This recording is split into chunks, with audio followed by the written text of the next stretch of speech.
Renee, thank you so much for joining us on Minds Thank Worth you. Thank you Meeting. for having me, Whitney. It's so good to be with you here today. So, we're excited to talk a lot about AI and generative AI and marketing, but I wanted to start with a phrase that you introduced into my lexicon when we first started representing you, which is the outsourced mind. What what is that? So, back in the day in 2017, when AI was not being discussed as commonly as it is now. My uncles, my cousins are talking about AI now, but back in 2017, it was just us nerds. And I gave a TED talk called The Outsourced Mind. And it was really about the research that I had embarked upon, which was the overlap between behavioral science and this burgeoning field of artificial intelligence and machine learning. And this idea that this core concept of behavioral science around how we make decisions and the things that lead to cognitive load are being amplified by our mediation of decisions through technology. And what really spurred it actually was my becoming a mom. So Mm. you never know where the inspiration is going to come. And for me, I was a first time mom, had an infant, and want to get it right. And at the same time that I was at my most vulnerable, I was my most reliant on technology. I became uh, far more permissive with regards to my data and with regards to algorithms kind of mediating for me amidst this excessive cognitive load of being a working mom, being tired, having a new baby, wanting to get it right. I became even more Right. influenced than ever from algorithms that were meant to sort of guide new moms, for example, and avoid pitfalls. Any mom who's on social media can probably relate. But also technologies like facial recognition technologies, which were virtually new at the time, where you unlock your phone with your face. And I had been feeling a little bit uncomfortable. And all of a sudden I was like, you know what? I'm tired. Just scan my face. It's fine. Right. And I don't want to get up and look at the door. So that's fine. Let's use some surveillance technology. And it just really kind of went on from there. And I'm looking down at my sweet little son, and I'm thinking to myself, something is happening to me, but also on a larger scale. I'm increasingly outsourcing my cognitive load to technology. And I probably better have a close look at when that is helpful, right? Because there are times when we're tired, we're distracted, we're cognitively overloaded. When is that helpful? And when is that actually potentially problematic?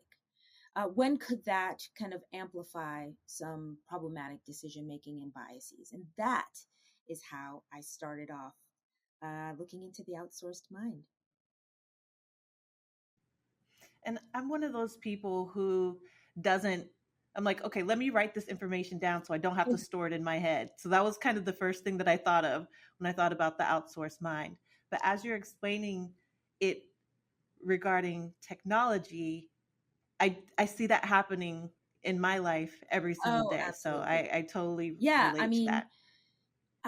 it's interesting when we talk about AI. At this point, I wonder if there's an aspect of our lives that's not touched by AI, right? Like that's now the exception, rather. It's the exception that we're out in a field somewhere with no signal and no device and no algorithm, and no GPS and no sort of access. We probably used AI to get there, but it's seldom that Right. we're truly untouched. And so I think this idea of cognitive load is a relatively old one. However, the role that technology plays is unprecedented and really is something we need to think about, not just as, in my case, moms, or as consumers, or as parents or decision makers, but as a species. Hmm. Can you talk a little bit about the differences between bad friction and beneficial friction when it comes to working with AI? I think, when I think I think when most of us think about friction, we think of it as a Yes. negative thing. But can you explain to us a Yeah. bit So about that? most people do think about friction as a negative thing. In managerial circles, I teach at a business school. Um, the word friction is tantamount to pain point. So Hmm. whether you're talking about organizations or consumers or leaders, friction avoidance or friction amelioration is a strategy, and friction removal altogether is something that people seek as a strategic imperative.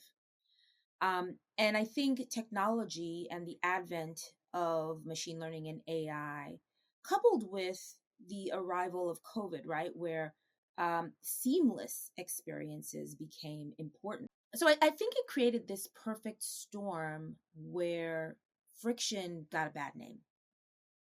And Hmm. then AI and technology came, and this sort of hot topic became frictionless experiences, frictionless strategy, frictionless customer experiences, frictionless care, frictionless purchase. Amazon built a whole business on being frictionless, one button shopping. Very hot, right? And so Hmm. things like biometric data enable this frictionless experience. Um, Digital technologies, digital transformation herald in this kind of gospel of frictionless. And Hmm. the thing about it is that I think we really need to be thinking about this the way that physics as a science thinks about friction. So, if you think about friction from a scientific standpoint, from a physics standpoint, friction is a force. It's one of the forces in nature, and it is neither good nor bad. It's like to say, is gravity good or bad? Right? It's Right. neither good or bad nor bad. It's a force. And you need friction. It's really important. So if you think about running, if you imagine someone running, and you're looking at this person run past you, without friction, that person would be sliding and slipping all over the place. That person would not be able to accelerate. Friction is critical for someone to be able to propel forward. And friction is also essential for changing direction. So if we look at friction as bad and try to remove it, we create a system that is frictionless, but it also is lacking in control. It's lacking in direction. It's lacking in the ability Hmm. to alter. And when we think about strategy, that's important, right? We want to be able to accelerate. We want to be able to change direction. But then you add the layer of AI and technology onto it, this becomes critical. It becomes critical to be able to say, hey, let us jump forward, let us leap forward when the opportunity is here with these technologies, but also let us in this system have opportunity to change direction when there's harm or things aren't working for us. So beneficial friction is the other side to this force, which is to say, look at things systemically and understand where friction as a force is helping us accelerate, helping us change direction, and identify also those points at which friction as a force is creating an impediment. And let us have a more nuanced version of friction and not just be frictionless for frictionless's sake. Hmm. Hmm. So, what might creating friction or adding friction to a process look like in Yeah. practice? So I just wrapped an experiment that was done in collaboration with researchers at MIT. So at MIT's Initiative on the Digital Economy, I'm the lead of the Human First AI group.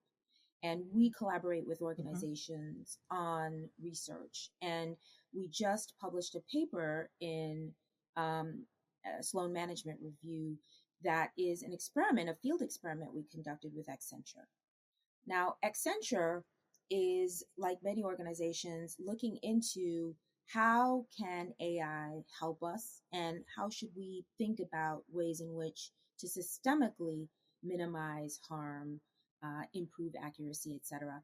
And with the advent of ChatGPT, many organizations are wondering, hey, is this something that we could use to help our folks be more efficient? But of course, there's concern about accuracy and as the so-called hallucinations. So they're aware of the work that I've done on friction, and they said, hey, let's work together and figure out how we can test a potential tool that might serve as a means of beneficial friction when our researchers are using large language models, for example, to write reports. And in this experiment, which was done with employees worldwide at different markets, um, we had people randomly assigned to different experimental conditions. And this is really important, right? Because unlike when you do a survey and you ask people, what do you like? What happened? What'd you do? With experiments and with random assignment, you get to see causal behavior, right? So let's not pay attention to what Right. people say. Let's pay attention to what they do. And in these experiments, we had people see a prompt from a large language model and we gave them the output. And we said, hey, you can use this as well as any other resources to write the types of research reports to do a task that is consistent with something that you would do. And we had three different experimental conditions. The first was the control condition, which is you use the ChatGPT type output and you decide yourself what you're going to use in your final paper, for example.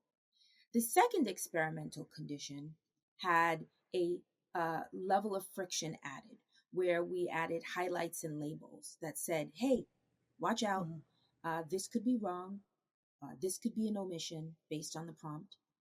And then the third experimental condition had the highest level of friction, where we had labels that said, hey, watch out, you might want to have a second look at this could be wrong. But we also had labels that said, you know what, this looks all right, green light, best to proceed. And so the question was, could we find an optimal level of friction? And we measured as our dependent variables the difference in how much time it took people to complete the task, as well as how accurate the final result was. And we were able to measure this accuracy because we were able to implant errors. So we could measure how many errors were Mm-hmm. detected. And essentially, what we find is that when we have no friction added, we have less time to complete the task, but the most number of errors. So lowest accuracy. When we have the highest level of friction, we have the longest amount of time to complete the task, but low errors, so higher accuracy. But in this medium level friction condition, we found kind of the Goldilocks, not too hot, not too cold, sweet spot, right? Where we were able to create a situation where it took the same amount of time as if there was no friction whatsoever, but also Mm-hmm. the amount of accuracy was commensurate with the condition where we had the most level of friction, the most level of sort of stop and look and think. And so what we were able to identify is that you can create a tool, a version of this tool that adds an optimal level of friction. Now, here's the funny thing, going back to this point about what people say and what people do. So this is what they did. This is how we measured accuracy and time spent. This is not what they told us. Then we did survey them and we asked them, hey, are you able to find more errors? Are you able to be more accurate in your use of LLMs and ChatGPT type tools? And people in all three conditions had no difference in what they reported, which means that even when they were helped with beneficial friction, they didn't realize it. They suffered from what is called an overconfidence bias, which is they think they Mm. are more able to correct and control the algorithm and be more accurate than they actually are. So I think what this shows us is A, friction is not a bad thing, right? It can help us use these Mm-hmm. tools while also minimizing harm in the form of errors and increasing our accuracy, which is obviously critical. But also, what this experiment shows um, is that these uses of friction need to be systemic. We can't simply rely on someone who's really good at detecting errors from an algorithm or someone who's really good at second guessing algos, because these individual level differences are not sufficient. We need to bake in to the structure some beneficial friction. I can completely see, a high school student doing a research paper or trying to put research together and not having those checks and balances and then just putting anything in their paper and not, because they don't have the knowledge to recognize whether it's right or wrong. So I totally see the Yeah. need Or for you that. could even see someone who is advanced, right? These are professionals, these are highly talented Hmm. people. But we are humans, and overconfidence bias Yes. is a thing. So you may not realize how truly influenced you are. One of the things we found is that when you give people this output, this content from a large language model or chat GPT, what they eventually submit is the same. 60 to 80% of the content is the same as what the large language model spit out. So this is also a cognitive bias called anchoring. It means that once we get that content, we anchor on it. It predicts 60 to Yep. 80% of what our final submission is going to be. So we really should add that friction at the point of the prompt generation, right? And the way it's applied, because once we get Right. that content, we may think we're, the final say and we're the editor, but 60 to 80% of it is going to be the same as what that chat GPT spat out. So we really have this overconfidence bias and this anchoring bias operating. And so we need to think about structural ways of adding beneficial friction. Thinking about that same research, were there instances where people preferred the content generated with AI versus content generated just by humans? Like, are we able to recognize those Yes. differences? So, in a different paper, which was published a few months ago in the journal Cambridge University Press Judgment and Decision Making, that I co authored with postdoctoral student Jerry Zane, we did an experiment where we had people read content that was marketing materials, right? So this is persuasive Mm-hmm. content that was written about, in some instances, a product, and in other instances, like a service, and in other instances, like a movement, if you will. So different categories. And in this experiment, we had 4 experimental conditions. One where we had professional humans who got a prompt and wrote the content. The second, where we gave a prompt to ChatGPT, for example, and that content. The third, where we started off frictionless with ChatGPT just generating content after our prompt and a human editing that in the final analysis. And then the Mm-hmm. fourth experimental condition was the inverse, right? So the human wrote the content based on the prompt and ChatGPT did the final editing. So we have 4 different experimental conditions: content, same products, services, etc. What we found is that when you have people read this content and you ask them to judge it based on its persuasiveness and the quality of this content, turns out ChatGPT, whether it be that ChatGPT wrote it alone or ChatGPT was the final editor of something a human wrote, ChatGPT does pretty well, does best actually, and is rated highest, right? This, however, is when people are uninformed about the authorship. So you just give them the content with no information about the authorship, and this is their assessment. However, in Mm. experimental conditions where people were informed about the authorship, we see the fact that humans were the authors, whether humans alone or humans as the final editors of ChatGPT, close that gap and rise. And what we see here is a bias for human generated content, not an aversion to AI content, but a pro human bias. And so, what I think this shows us is back to this issue of frictionless, right? That, automating the humans out is not the goal. In fact, people knowing that a human was involved at some point when they're reading the content is a good thing in that our experiments suggest. And you can imagine that as more and more AI generated content is out there, as LLMs are quoting LLMs, as ChatGPT is learning from ChatGPT, knowing that there was a human somewhere involved along the way could be valuable, right?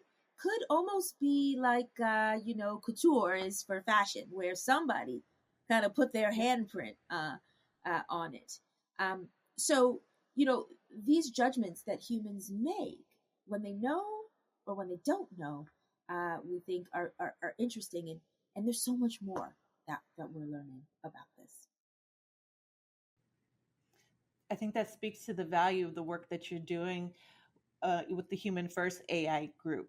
Because my initial question was, why is it important that we center humans in this technology revolution? But I think you just kind of prove that point, because we We value that. value it. I think on both the internal to the organization side and external to the organization side, humans are critical, right? Internal to the organization, we need humans to ask, why are we doing this? Um, should we be using AI? One exercise that I Mm-hmm. encourage organizations to do, for example, is to play a game where you put yourself in the shoes of the bad guys and you think, if I wanted to take this technology and do something nefarious with it, how easy would it be to do that, right? What are the holes? What are the vulnerabilities? What are the ways in which, even though we as an organization or me as a leader, even though we may be benevolent, once we put the technology out there, it may be used in ways that are malevolent. So, a good Right. exercise in the organization is to add beneficial friction, and this exercise could be one of those. Running experiments is another type of beneficial friction. You'd be surprised how people put technology out there and they're like, oh, oops, didn't know that was going to have this, deleterious effect.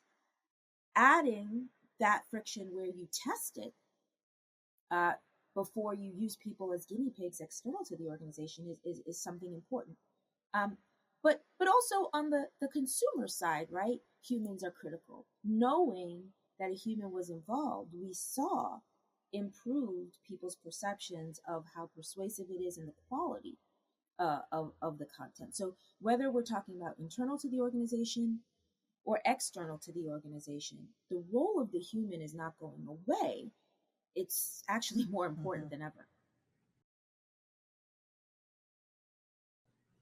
So you've worked with some major companies throughout your career as a practitioner at LVMH, Leo Burnett, and as an advisor to Fortune 500 companies, including BMW, Johnson & Johnson, Salesforce, the list goes on. Uh, as a marketing expert, how do you see AI impacting how companies get their messages out? Yeah, I mean, I think that there's clearly some benefit to efficiency with regard to customer service, right? So, um, brands have to compete on customer experience. That's it. You may have heard the Mm-hmm. phrase, people may not remember what exactly you said, but they'll remember how you made them feel, right? That's the Yep. experience. And so there is a role for these technologies to play in better predicting people's needs, in being able to respond to them more efficiently, being able to learn from customers. All of these things are quite uh, good, uh, but there is sort of an asterisk there. And that asterisk is really rooted in trust. And that's not a math problem. That's not a coding problem, right? That's Mm-hmm. a leadership human decision problem.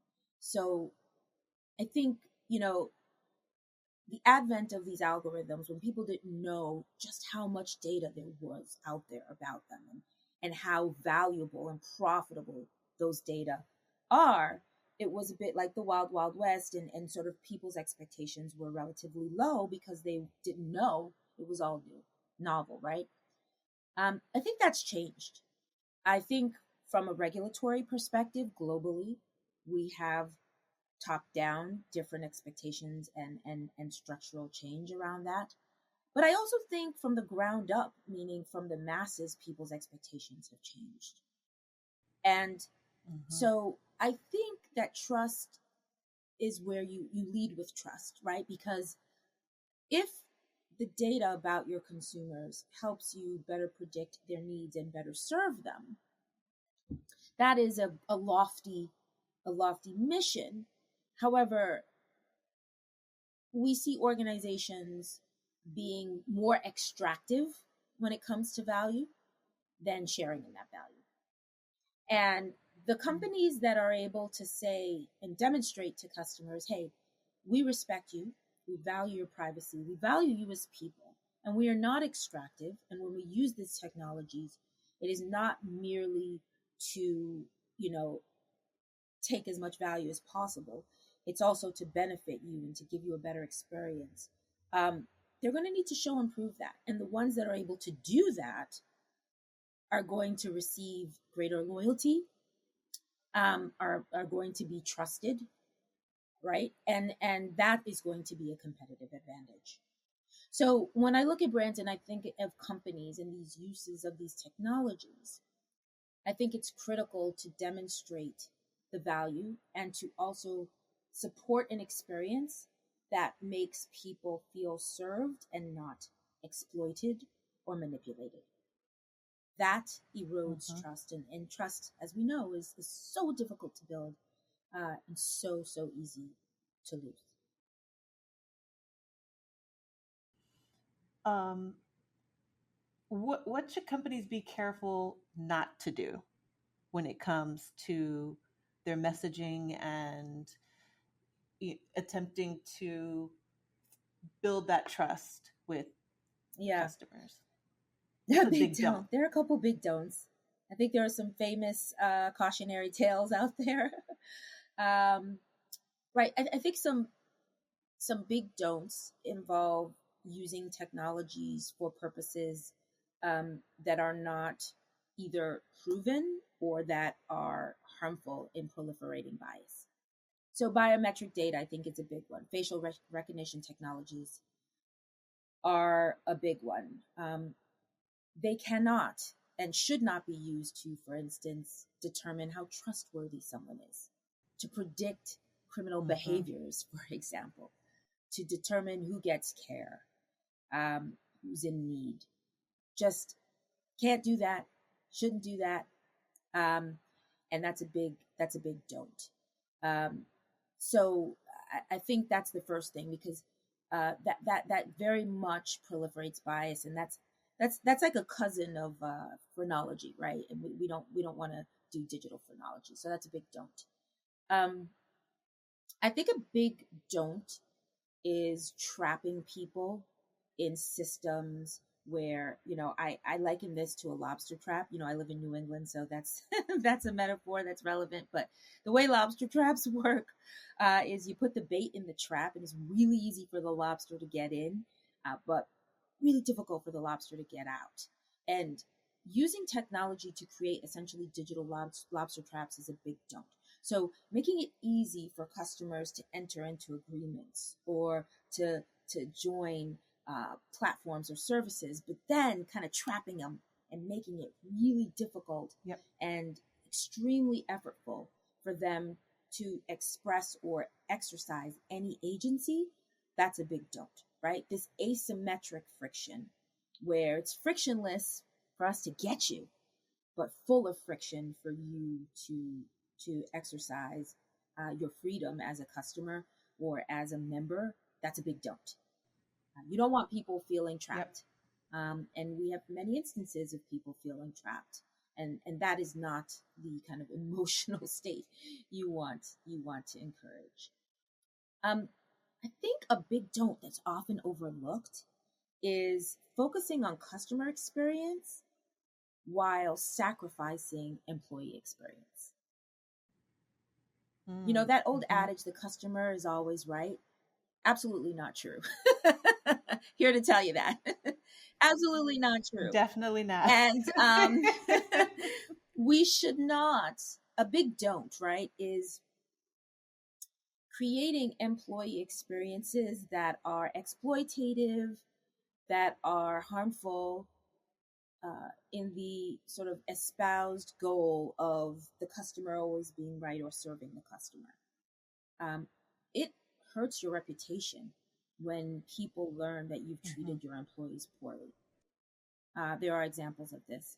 And so, this notion that we should use technologies to serve customers in ways that forget the humans who are employees, uh, that's highly problematic.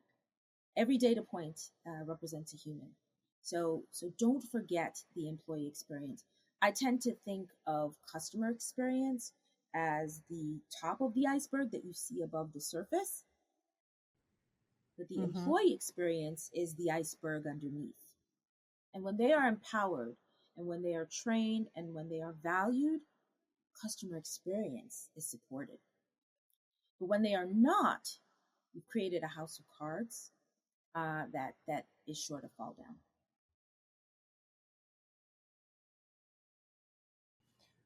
When thinking about introducing AI or generative AI, any kind of assistive technology into the workday and processes, what do you think is the best way to get started to implement it um, among employees? Is it because I've heard of some companies just releasing it, everybody try this and let's see what happens, or should it be implemented kind of on a smaller scale, sort of as an experiment? How do you perceive being the best way to Yeah, get started? I think the best way to get started is to get clarity around principles and around guardrails for the use of these technologies, setting expectations, what they can do and what they cannot do, Mhm. understanding that proprietary data should not be fed into these, understanding that what they can do and what the tool is. So I tend to think of these things as regression to the mean. So uh, if you know nothing about an area, these tools can kind of quickly get you up to be able to kind of be a little bit of a dilettante where you can have just sort of a cursory conversation. But by no means would you be an expert or professional, right? So, um, you Mhm. know, uh, if someone goes into labor and you don't know anything about delivering babies, you could use one of these models to sort of say, like, what do I do to, deliver a baby in an emergency situation? And it'll give you some core stuff, but by no means are you an OBGYN, right? And Right. nor is that a replacement for that. So I think understanding that when we're talking about complete novices or low skill as defined by people who don't have a lot of experience in a field, it can serve some kind of very introductory purpose.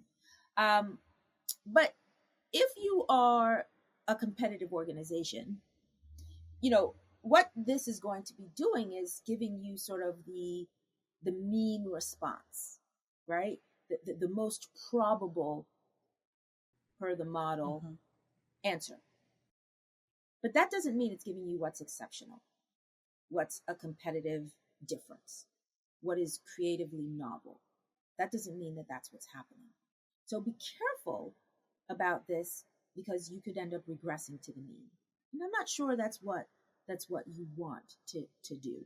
But I think the first step for sure is guidelines. What is this? What does it do? What can it not do? What is our policy with regard to respecting the privacy of our customers, our employees, our partners? What are the biases that are present here?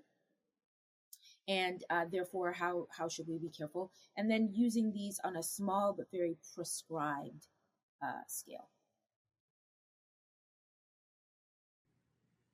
Wonderful. And just the last question um, on the marketing front.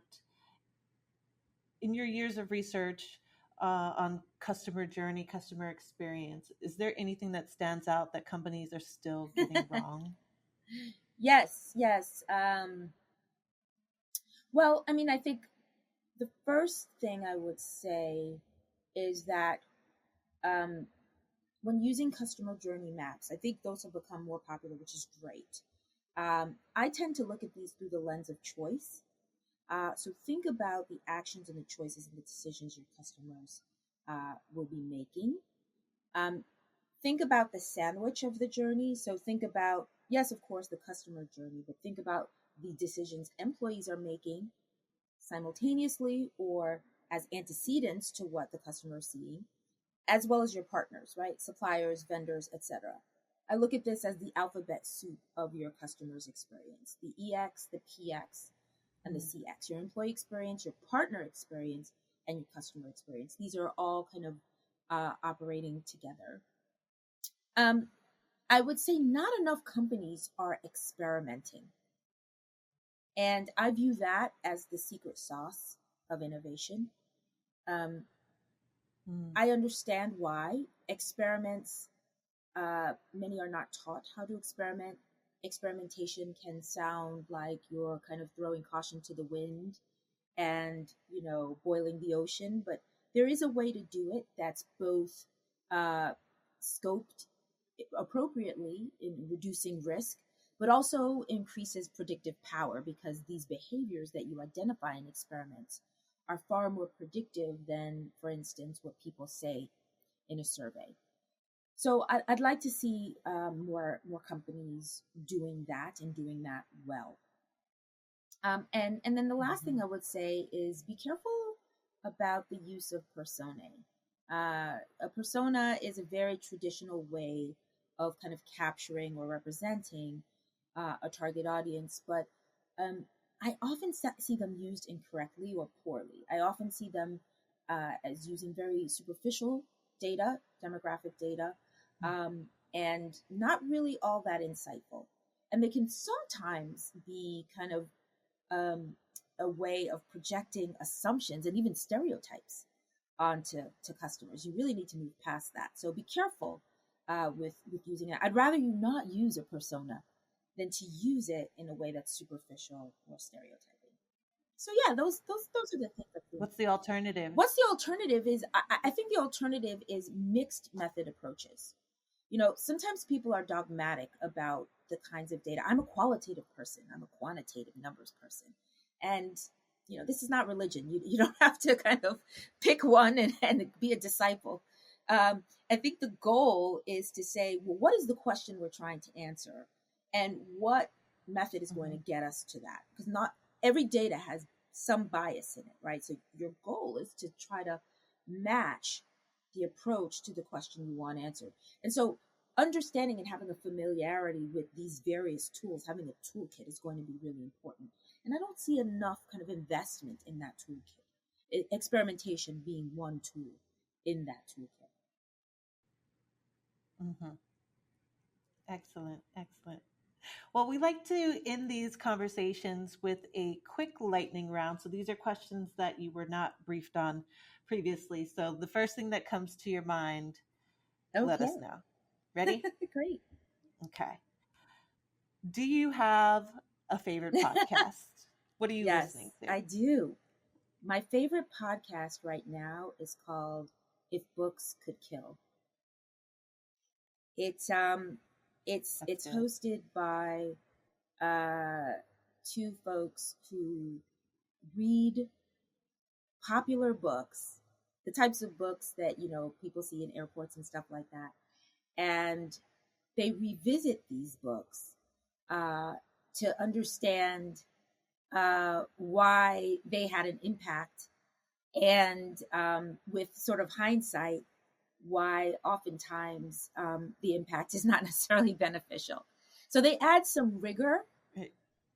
to some pop books, which I think is pretty fascinating.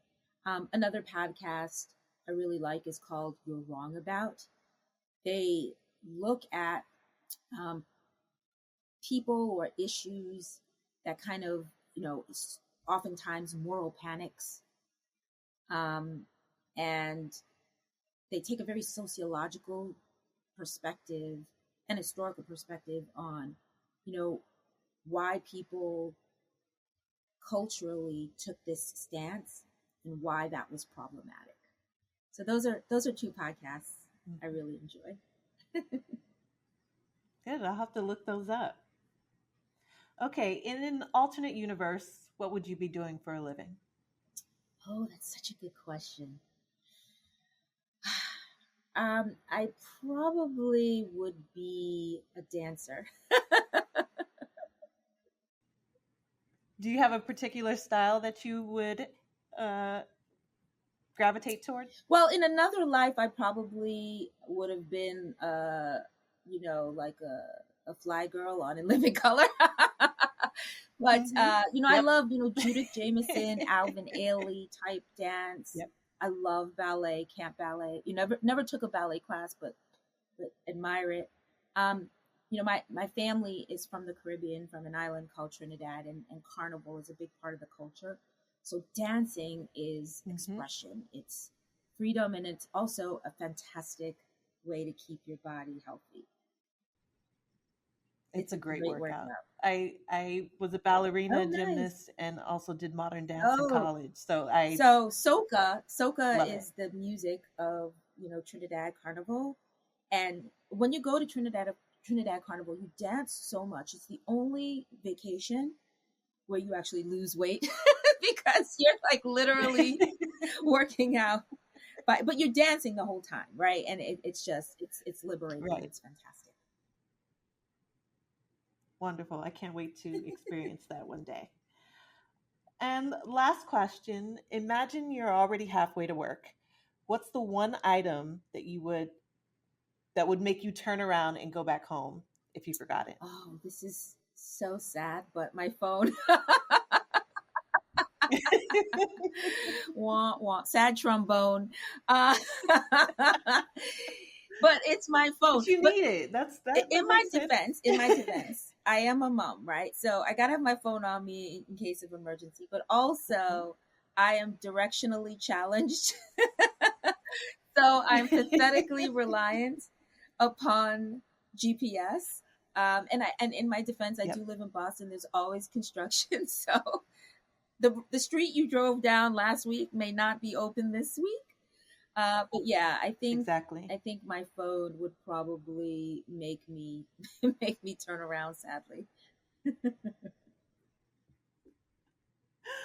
So tell us what's next for you. What are you working on? What's coming up? Well, I'm finishing my book, which I'm very excited about.